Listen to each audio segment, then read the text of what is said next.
Hello दोस्तों, welcome to my YouTube channel Ansh classes में आप सभी का स्वागत है। चलिए हम अध्याय यहाँ एक संख्या पद्धति में हम देख रहे थे। अगला इसमें टॉपिक चलेगा आज भाज्य संख्याएं किसे कहते हैं। हम लोग पिछली कक्षा में अभाज्य संख्या तक सीख चुके थे।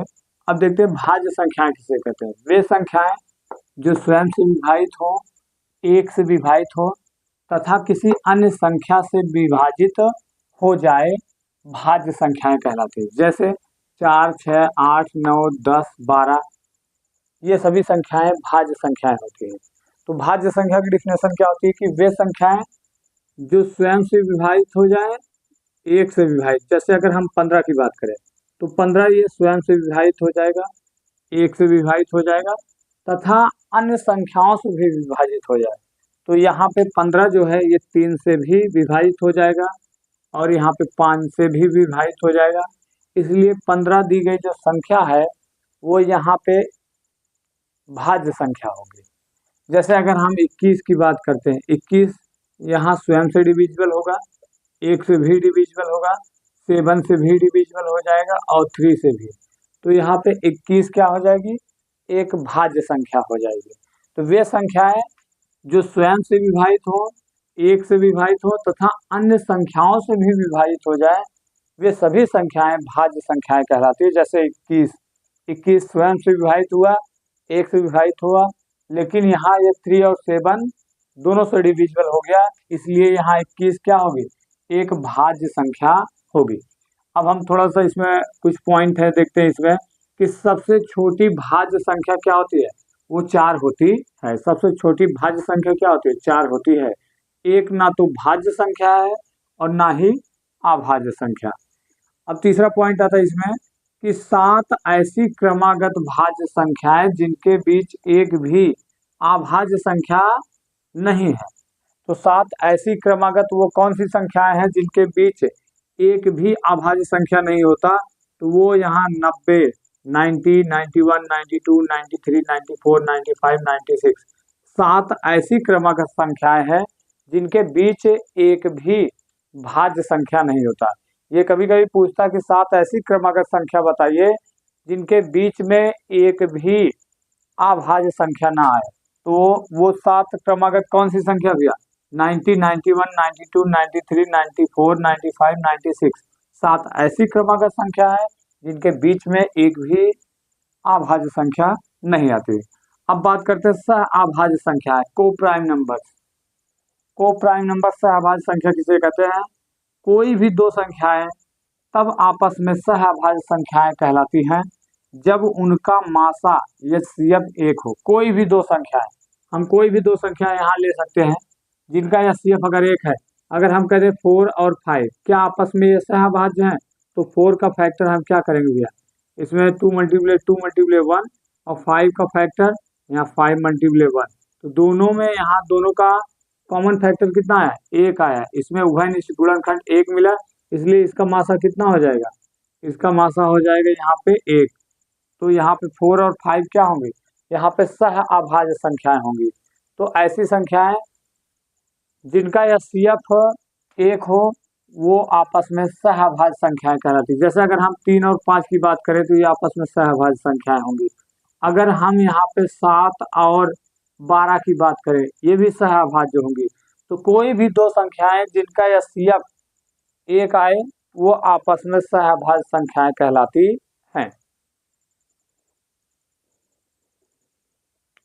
अब अगली हेडिंग है, इसमें देखते हैं परिमेय संख्याएं। रेशनल नंबर्स किसे कहते हैं, वे संख्याएं जिन्हें p/q के रूप में लिखा जा सके परिमेय संख्याएं कहलाती है। जहां p तथा q क्या हो, पूर्णांक संख्याएं हो तथा q not equal to 0, q का मान अर्थात q का मान क्या हो, 0 के बराबर ना हो, उसे हम परिमेय संख्या कहते हैं। इसे हम q से प्रदर्शित करते हैं, q बराबर p/q, जहां p तथा q क्या है, पूर्णांक संख्या है तथा q नॉट इक्वल टू 0।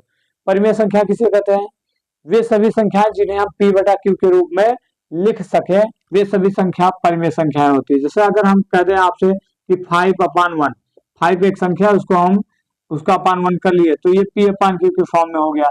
तो यहाँ 5/1 एक रेशनल नंबर हो जाएगा। अगर 3/4 एक संख्या लिखी है यहाँ पे तो ये भी रेशनल नंबर है। क्यों? क्योंकि ये भी P/Q के फॉर्म में है। अगर हम कहते हैं -5/8 ये भी P/Q के फॉर्म में है। तो वे सभी संख्याएं जिन्हें हम P/Q के फॉर्म में लिख सके वे सभी संख्याओं को हम परिमेय संख्याएं कहते हैं। इसे Q से प्रदर्शित करते हैं। चलिए अब देखते हैं इसमें नोट टू रिमेम्बर। सभी धनात्मक संख्याएं परिमेय संख्याएं होती हैं। जितनी भी धनात्मक संख्याएं होती हैं वे सभी परिमेय संख्याएं होती हैं। धनात्मक संख्या किसे कहते हैं? Positive number. जो काउंटिंग नंबर होते हैं वही पॉजिटिव नंबर होते हैं। इसमें यहाँ पे ये सभी संख्याएं यहाँ पे 1 2 3 4 5 ये सभी संख्याएं यहाँ पे धनात्मक संख्याएं हैं। तो धनात्मक संख्याओं को हम P/Q के फॉर्म में लिख सकते हैं। जैसे हम 1 को 1/1 लिख सकते हैं, 2 को 2/1 लिख सकते हैं, 3 को 3/1 लिख सकते हैं, 4 को 4/1 लिख सकते हैं, 5 को 5/1 लिख सकते हैं। इसका मतलब यहाँ पे सभी धनात्मक संख्याओं को हम P/Q के रूप में लिख सकते हैं। चलिए अब अगला देखते हैं। इसमें सभी ऋणात्मक संख्याएं परिमेय संख्याएं होती हैं। ऋणात्मक संख्याएं परिमेय संख्याएं होती है। अगर हम करें ऋणात्मक संख्याओं का समुच्चय क्या होता है? -1 -2 -3 -4। तो ये सभी संख्याओं का हम /1 कर सकते हैं। -1/1 -2/1 -3/1। तो ये सभी संख्याएं क्या होंगी? यहाँ पे सभी ऋणात्मक संख्याएं परिमेय संख्याएं होती हैं। अब तीसरा इसमें आता है शून्य एक परिमेय संख्या है, क्योंकि शून्य को हम P/Q के फॉर्म में लिख सकते हैं। शून्य एक परिमेय संख्या है क्योंकि शून्य को हम P/Q के रूप में लिख सकते हैं। जैसे यहाँ P बराबर क्या हो जाएगा? 0 और Q का मान हम 1 2 3 4 कुछ भी ले सकते हैं। तो P/Q के फॉर्म में हम शून्य को 0/1 0/2 0/3 0/4 लिख सकते हैं। इसका मतलब क्या है कि शून्य एक परिमेय संख्या है क्योंकि शून्य को हम P/Q के रूप में लिख सकते हैं। जहां P बराबर 0 तथा Q बराबर कोई भी हम यहाँ पे गिनती वाली संख्या 1 2 3 4 ले सकते हैं। जैसे 0/1 0/2 0/3 0/4। तो ये सभी यहाँ पे संख्या को हम शून्य को हम P/Q के फॉर्म में लिख सकते हैं।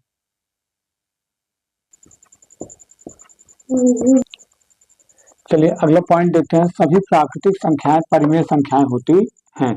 तो प्राकृतिक संख्याएं क्या होती है? गिनती वाली संख्याएं होती हैं। तो यहाँ पे 1, 2, 3, 4, 5 ये सभी संख्याएं यहाँ पे परिमेय संख्याएं होती। क्यों? क्योंकि प्राकृतिक संख्याओं को हम P/Q के फॉर्म में लिख सकते हैं। तो सभी प्राकृतिक संख्याएं क्या होती है?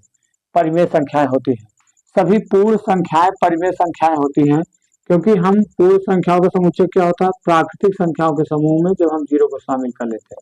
ये हमारा हो गया पूर्ण संख्या का समुच्चय। तो यहाँ पूर्ण संख्याओं के समुच्चय को भी हम P/Q के फॉर्म में लिख सकते हैं। यहाँ पे 1/1 2/1 3/1 यहाँ पे 4/1। तो यहाँ पे सभी पूर्ण संख्याएं भी परिमेय संख्याएं होती हैं। सभी आवर्ती दशमलव संख्याएं परिमेय संख्याएं होती हैं। जितनी भी दशमलव वाली संख्याएं होती है वो सभी परिमेय संख्या होती है। जैसे 0.25 तो हम इसको क्या लिख सकते हैं? इसको हम लिख सकते हैं 25/100। ये भी P/Q के फॉर्म में होगी। ये भी परिमेय संख्या है। 0.333 ये बार बार रिपीट हो रहा है। ये भी संख्या परिमेय संख्या होती है। क्यों? क्योंकि 0.3 बार लिख सकते हैं। इसको लिखेंगे 0 + 3/9। तो यहाँ 3/9 क्या होगा? 1। ये भी क्या होगी? परिमेय संख्या होगी। तो यहाँ सभी आवर्ती दशमलव संख्याएं भी परिमेय संख्याएं होती हैं। अब देखेंगे यहाँ पे अगला इसमें हेडिंग देखते हैं। धनात्मक परिमेय संख्या किसे कहते हैं? Positive rational number. Positive rational numbers किसे कहते हैं? कोई भी परिमेय संख्या तब धनात्मक परिमेय संख्या कहलाती है जब उस परिमेय संख्या का अंशतः हर दोनों समान चिन्ह हो। अंशतः हर दोनों का समान चिन्ह हो अर्थात दोनों या तो धनात्मक हो या ऋणात्मक। जैसे अगर हम आपसे कह दें कि -2/-3 तो ये एक धनात्मक परिमेय संख्या होगी।